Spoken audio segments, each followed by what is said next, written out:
qaar ka mid ah dadweynaha ku dhaqan degmada Badhan ee gobolka Sanaag ayaa siyaabo kala duwan uga hadlay ismariwaaga siyaasadeed kaas oo u dhaxeeya dawladda dhexe ee Soomaaliya iyo maamulka Puntland. magacaygu waa Faysal Cabdullaahi Tiij oo jooga degmada Badhan ee gobolka Sanaag. waxaan ka hadlayaa fikirkan ah in dawladda Puntland ay ka soo horjeesatay inay la kulanto ama baaqi uu soo jeediyeen madaxweynuhu ay diido shirka wada tashiga ah. waxaan leeyahay anigu fikir ahaan aan ka aaminsanahay dawladda faderaalkuna waa inay tanaasul samaysaa waayo xil weyn bay u haysaa dalka Soomaaliya. madaxweynaha hadda ka hor wuu ogyahay sida Puntland iyo shacabkeedu heegan ugu ahaayeen dhowr casho ay dibadda ugu taagnaayeen. dawladda Puntland waxaan ugu baaqaynaa hooyadii baa tahay hooyo waa dul qaadataa waxaan leenahay dul qaado oo wada hadalka ongolo horta miiska hala tago marka kadib insha Allah uu xal ku iman doonaa. annaguna waxaan rajaynaynaa insha Allah inaanay Soomaaliya hadda si kala go'go'ine ay midnimada xaggeeda ay u jihaysato. marka koowaad waxaan salaamayaa wariye Saciid Xalfinde iyo TV-ga Ariel waan u mahadcelinayaa go'aanka Puntland haddaan ka hadlo runtii ilamaha go'aan saxan ay Puntland hadda qaadatay shirka maamul goboleedyada waa shir loo baahan yahay waa shir waqtigiisa ku soo aadmay waa shir wada tashi waqti badan la rabay in laga wada hadlo siyaasadda Soomaaliya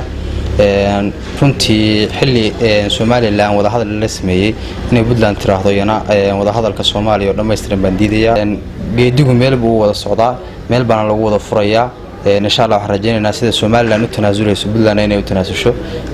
حل بلا تراهضوا أنا وذا هذا ديارو منهن إلى ما هنانيا نحن رجل بلا يدوين يجوه رئيس هذا وذا هذا الكاو يدو بلوضو قبل دي سلاحاته كقول حرب بدن بلغرها بلا ناس مسوا وأي مدة بدن بيوحش شيء دولة فدرالك شركة إعلام سي أو أحمد من القبليدية وحنو أركان حل جورهادينيو بتلان وحنا ليه دا حبد وسو كسر شقين سن لستان كصوماليا وادنا حوي وانا لين يقانا وادنا sheegataan hooyadii federaalkeena tihiin marka waxaan taladeedu ay noqon lahayd inaad Puntland waxa weeye amarka dawladda qaadataan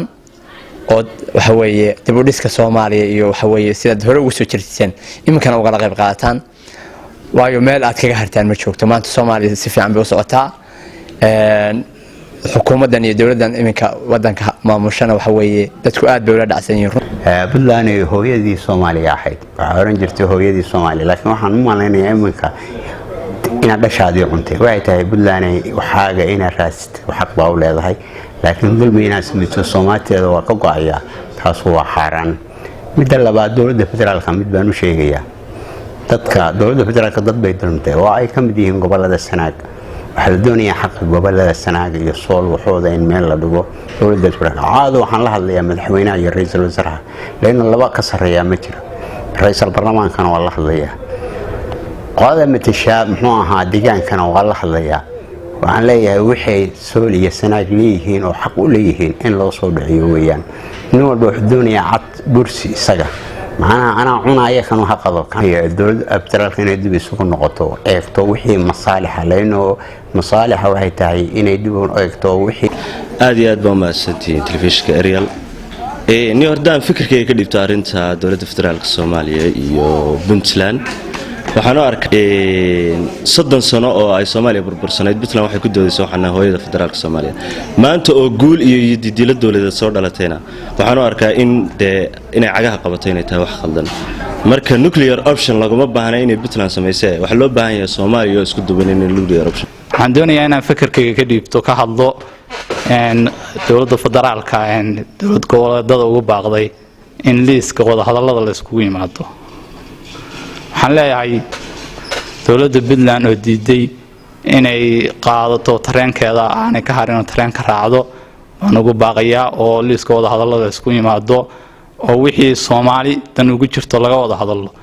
oo Soomaali in dib loo celiyo uma baahnin in hadeer meel fiican maraysa in stepka ay marayso Soomaali ay halka ka sir amba qaado loo baahan yahay wixii tarxan bixina la iska tarxan bixiyo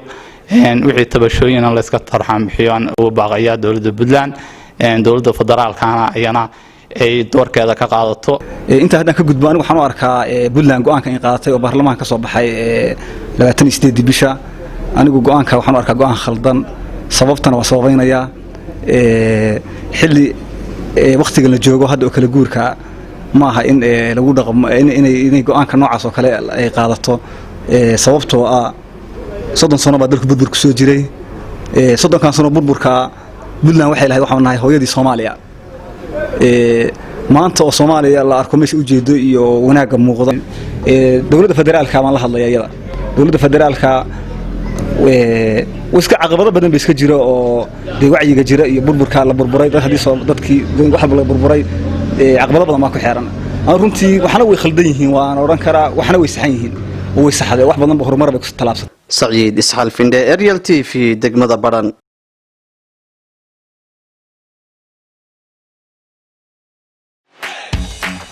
shirkadda dahabshiil waxay macaamiisheeda meel kastoo idaafaha caalamka ay ka joogaan ugu bushaaraynaysaa in iyaga oo jooga guryahooda ama base goobahooda shaqo ay heladooda iyo asxaabtooda lacagaha ugu diri karaan si fudud adiga oo isticmaalaya abka Talk Remit sidoo kale waxaa lacagaha lagu soo diro ku heli kartaa adeegga e-dahab